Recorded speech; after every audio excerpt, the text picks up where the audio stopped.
Hola, bienvenidos. Para vosotros que estáis empezando a estudiar biología y estáis empezando a estudiar las células, en este vídeo vamos a hacer una introducción a la célula y vamos a hablar de los tipos de células que existen y de cómo esas células se organizan en los seres vivos, es decir, de los niveles de organización.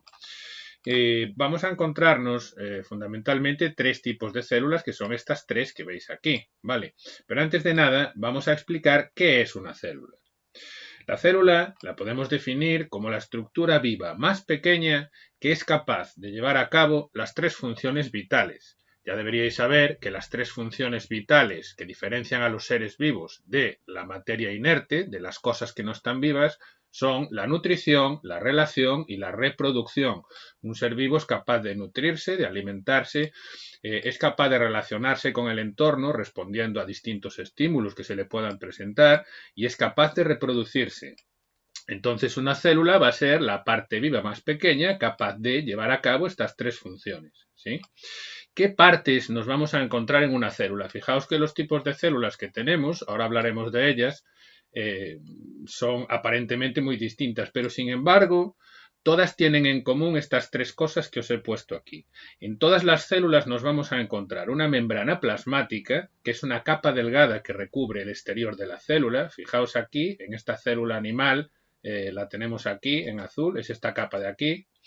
La membrana plasmática en esta célula, que es una célula vegetal, está pintada de amarillo, ¿vale? La tenemos aquí. Y esto, que es una bacteria, tenemos también la membrana plasmática pintada de amarillo. ¿Vale? Entonces, membrana plasmática en todos los tipos de células. Tenemos también en todos los tipos de células citoplasma. El citoplasma, que fijaos que aquí en esta célula, aquí aparece citosol, aquí aparece citoplasma y aquí aparece citosol. A veces se utilizan como sinónimos los términos citosol y citoplasma, aunque realmente no son lo mismo, y os explico la diferencia entre citosol y citoplasma. Aunque a veces se puedan utilizar como sinónimos, realmente cuando hablamos de citoplasma nos estamos refiriendo al espacio que hay en la célula entre la membrana plasmática y el sitio donde está el material genético y el núcleo. Es decir, todo este espacio que hay aquí, todo esto sería citoplasma. Lo mismo en esta célula y lo mismo en esta. El citoplasma es el espacio entre la membrana y la envoltura del núcleo o el material genético. Sin embargo, cuando hablamos de citosol, también se le conoce como hialoplasma, nos referimos al medio interno viscoso que hay dentro de ese espacio, dentro del citoplasma. O sea que el citoplasma sería el espacio y el citosol sería el fluido viscoso que hay dentro. Además de haber ese fluido viscoso, el citoplasma, además de tener citosol, fluido viscoso, también tiene orgánulos y un montón de otras cosas, ¿vale? Esta sería la diferencia entre citosol y citoplasma. Como digo, a veces os lo vais a encontrar que se utiliza un poco como sinónimos, ¿vale? Y vamos a tener también en todas las células un material genético. El material genético es muy importante, está constituido por una molécula que se llama ADN, y este material genético contiene la información para controlar todas las actividades de la célula. Lo tendríamos señalado por las flechas marrones. Fijaos, aquí está el material genético en esta célula, en una parte que llamamos el núcleo. En esta célula vegetal lo tenemos aquí. Y en esto, que es una bacteria, lo tenemos aquí. Esto sería el material genético. Bueno, pues todos los tipos de células, da igual que sean animales, vegetales o bacterias, van a tener membrana plasmática, citoplasma y material genético, ¿vale? Pero ¿qué es lo que pasa? Que también hay diferencias entre ellas, porque decimos que son distintos tipos celulares. Entonces, vamos a explicar un poquito qué diferencias hay. En las células eucariotas, que son las células animales y las células vegetales, aquí solamente os he puesto el dibujo de una célula animal, pero las células vegetales, como esta que veíamos aquí, también son eucariotas. Pues en las células eucariotas lo que tenemos es que son células más grandes y son más complejas. Tienen el material genético está dentro de un núcleo, una zona especial rodeada por doble membrana que se llama el núcleo. Tenemos un montón de orgánulos en el citoplasma. Fijaos que tenemos mitocondrias, tenemos un centrosoma, tenemos retículo endoplásmico, liso y rugoso, tenemos vesículas y tenemos aparato de Golgi y un montón de otras cosas, ¿sí? Son más grandes, son más complejas. Con respecto al tamaño, os comento. Esta célula procariota que estáis viendo aquí, esta bacteria, porque las células procariotas son las bacterias, aquí está más o menos del mismo tamaño que la célula animal que la célula eucariota, pero esto es simplemente para que se vea bien el dibujo. Esta célula procariota es muchísimo más pequeña que la célula eucariota. De hecho, fijaos, ¿veis esto que estoy señalando, ¿no? Este orgánulo que estoy señalando en la célula eucariota, esto se llama mitocondria. Bien, pues una célula procariota tiene, con respecto al tamaño de la célula eucariota, tiene el mismo tamaño que una mitocondria, ¿vale? Así que tenéis que imaginar esta célula procariota de aquí, en vez de en un dibujo tan grandote para que se vean bien las partes, pequeñita como está aquí la mitocondria. Y de hecho, las mitocondrias en su día, antes de ser mitocondrias dentro de la célula animal, fueron bacterias, ¿vale? Pero eso es material para otro vídeo. En la célula procariota, que como decimos son las bacterias, vamos a tener una membrana plasmática, vamos a tener una pared celular, puede haber, no siempre, pero puede haber una cápsula, es decir, que en vez de tener solamente una membrana, vamos a tener varias envolturas, vamos a tener unos orgánulos especiales que no tienen membrana, que se llaman ribosomas. Los ribosomas son estos puntitos que hay aquí y le sirven a la célula para fabricar proteínas. Las células eucariotas también tienen ribosomas. Si os fijáis en el dibujo que os he puesto, tenemos los ribosomas. Aquí están dibujados los ribosomas. Estos puntitos que hay aquí son ribosomas. Y vamos a tener en la célula procariota material genético. El material genético de las células procariotas no está dentro de un núcleo, sino que está, ¿veis esto que parece como una especie de espagueti enrollado? Bueno, esto es el material genético de esta célula procariota. Y en vez de estar dentro de un núcleo, está suelto en el citoplasma. Esto es una característica que distingue muy bien la célula procariota y la célula eucariota. En la célula procariota el material genético está suelto en el citoplasma, mientras que en la célula eucariota el material genético está dentro de una estructura especial a la que denominamos núcleo. Y de hecho os puedo decir, la palabra eucariota y la palabra procariota tiene que ver con el núcleo, porque eucariota significa que tiene auténtico núcleo, mientras que procariota significa antes del núcleo, porque hay una palabra en griego que se llama carion, que es núcleo, y procariota significa antes del núcleo, mientras que eucariota significa auténtico núcleo, ¿vale? Así que el material genético esté suelto en el citoplasma o que esté dentro de un núcleo ya nos va a indicar muy bien si la célula es un procariota, una bacteria, o si es una célula eucariota. Aparte de lo que os he comentado, el tamaño y la complejidad. Las células eucariotas mucho más grandes y mucho más complicadas. Hemos dicho que las células eucariotas las hay de dos tipos, animales y vegetales. Vamos a tener en común para los dos tipos de células, da igual que sea animal o que sea vegetal, todas van a tener, o casi todas van a tener retículo endoplásmico, ¿vale? Aparato de Golgi, mitocondrias, núcleo, ribosomas y citoesqueleto. No pretendemos en este vídeo hacer una descripción detallada de los distintos orgánulos y de para qué sirve cada uno, porque para eso tenéis otros vídeos en el canal. Simplemente estamos haciendo una pequeña introducción. Si alguien quiere más, una explicación más al detalle, que vaya a los vídeos correspondientes que os dejaré por ahí en las tarjetas. Pero aquí en este recuadro os he puesto los orgánulos que tienen en común las células animales y vegetales. Son estos que os acabo de comentar. Y fijaos que como orgánulos exclusivos de la célula animal, os los he marcado en rojo los orgánulos que son exclusivos de cada tipo. En la célula animal tenemos centrosoma. Este centrosoma, que son estos dos cilindros que veis aquí, que sirven para que tienen un papel muy importante en la división de la célula. Cuando la célula se rompe, se parte para originar dos células, pues esto es muy típico, muy característico de las células animales. Mientras que estas estructuras que os he marcado en rojo aquí, en la célula vegetal, son las estructuras características de la célula vegetal. Los cloroplastos, que son estas estructuras de aquí, sirven para hacer fotosíntesis.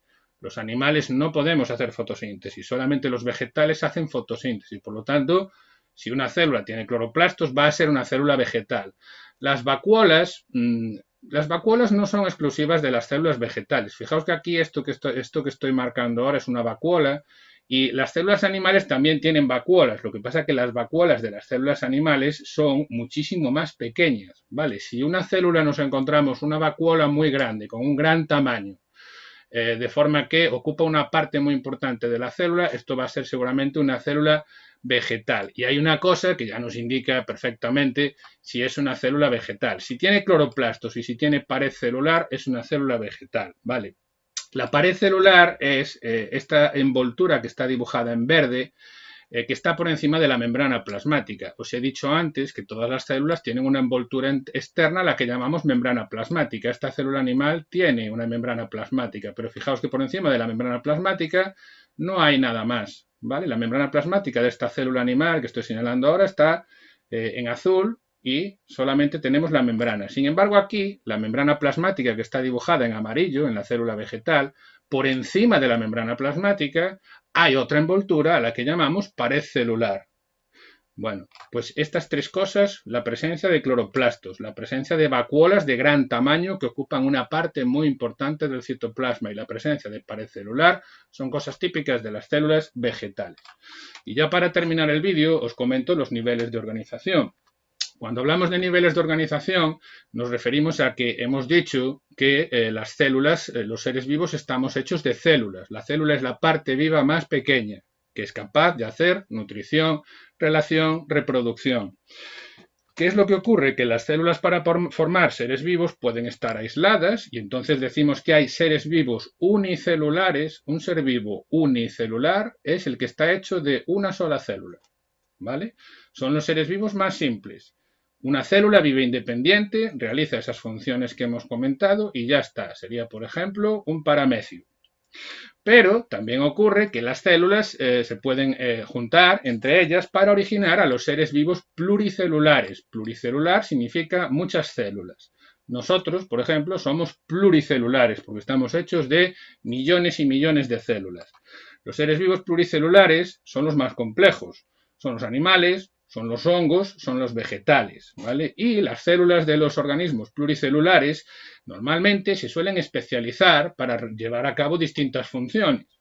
Y aquí es donde podemos hablar de niveles. Cuando un ser vivo pluricelular que está hecho por muchas células tiene distintos tipos de células y cada una de esas células está especializada en una cosa, aparece lo que llamamos los niveles de organización celular, que son estos que veis aquí. Las células se pueden agrupar entre ellas para formar tejidos. Los tejidos son agrupaciones de células que son parecidas entre ellas, tienen un origen común y realizan la misma actividad.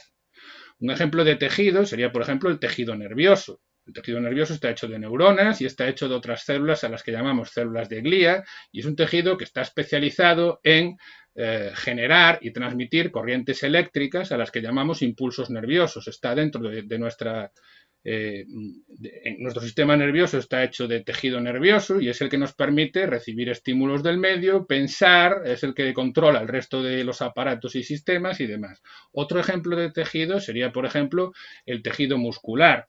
El tejido muscular está hecho de células musculares que están especializadas en la contracción y nos va a permitir el movimiento. Así que los tejidos son agrupaciones de células semejantes con origen común y que realizan una actividad concreta, la que sea, dependiendo del tipo de tejido. Varias células pueden unirse para formar tejidos. ¿Y qué pasa? Que varios tejidos distintos pueden unirse para formar el siguiente nivel, que son los órganos. Un órgano es una estructura formada por varios tejidos que está especializada en llevar a cabo una función determinada llamada acto. Ejemplos de órganos son, por ejemplo, el corazón. El acto que lleva a cabo el corazón es el bombeo de la sangre, o el estómago. El estómago también es un órgano y el acto que lleva a cabo el estómago pues es la digestión y la mezcla de los alimentos, ¿sí? Varias células pueden unirse para formar tejidos, varios tejidos pueden unirse para formar órganos y luego los órganos, varios órganos pueden unirse para formar lo que llamamos sistemas y aparatos. Los sistemas y los aparatos están formados por un conjunto de órganos que están actuando de forma coordinada entre ellos, ¿vale? Y la diferencia entre sistema y aparatos es que cuando hablamos de sistemas, los sistemas están formados por órganos semejantes. Por ejemplo, el conjunto de huesos de nuestro cuerpo sería un sistema, ¿vale? Le llamamos sistema óseo. Está formado por tejido óseo y todos los huesos son semejantes entre sí, se diferencian en la forma, se diferencian en el tamaño, pero están hechos de un tejido al que llamamos tejido óseo, ¿vale? Entonces, estos serían los sistemas. Cuando hablamos de aparatos, realmente lo que estamos hablando es de un conjunto de órganos que están formados, son órganos diferentes. Y un ejemplo de aparato sería, por ejemplo, el aparato locomotor. El aparato locomotor está formado por el sistema óseo, que es el conjunto de huesos, y por el sistema muscular, que es el conjunto de músculos. Y fijaos que no es lo mismo un hueso que un músculo. Por lo tanto, si juntamos los músculos y los huesos, estaríamos hablando de un aparato. Entonces, no confundir, yo creo que este es un buen ejemplo, ¿no? Tenemos el sistema óseo, tenemos el sistema muscular, y luego, si juntamos esos dos sistemas, tenemos lo que se llama el aparato locomotor. El aparato locomotor, la función que tiene es permitirnos el movimiento. Bueno, pues estos son los niveles de organización que pueden adoptar las células dentro de los seres vivos pluricelulares. Acordaos que también existen los seres vivos unicelulares. Pues esto es lo que os quería comentar sobre los tipos de células y sobre cómo se organizan. Espero que os haya sido un vídeo de alguna utilidad. Tenéis, ya os digo que tenéis en las tarjetas, os dejo por ahí vídeos sobre biología celular en los que se explican estas cosas con un poquito más de detalle. Esto, como hemos dicho, pretendía ser un vídeo de introducción. Si me queréis comentar algo, me lo dejáis abajo en la caja de comentarios y hasta la próxima.